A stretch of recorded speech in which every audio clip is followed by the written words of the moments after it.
आता खबर विस्तारान.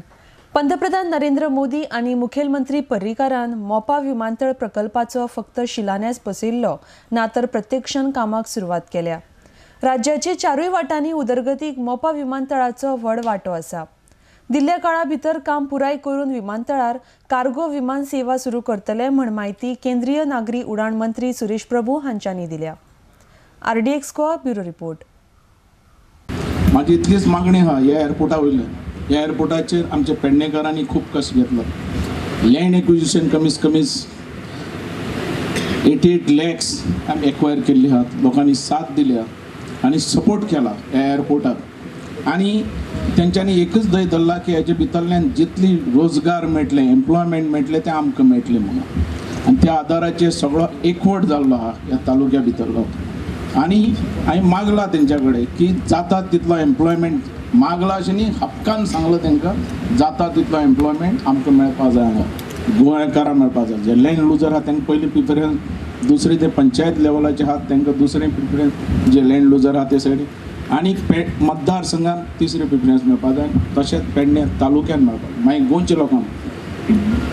आनी मेळना तो बायलो हाडल्यार जाता.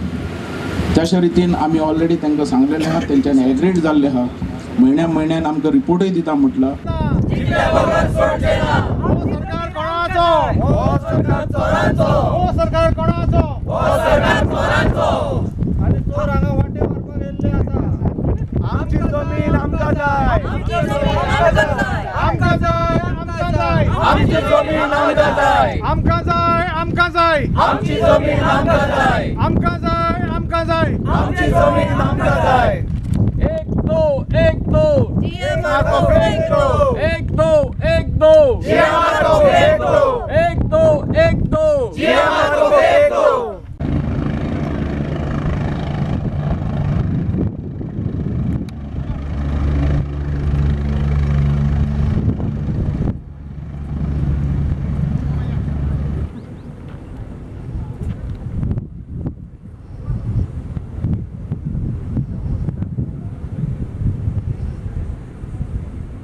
And this is the blown up map, and this is the Mopa project airport site. This will have the expressway connectivity connecting to National Highway 66, currently NH17, thereby it gets proper connectivity. Going forward, by the year 2020-21 when we are in operation, we expect Goa will see about 1.5 million passengers. Currently this is about 7.5 million passengers, and thereafter it is expected to grow at plus 15% of CAGR.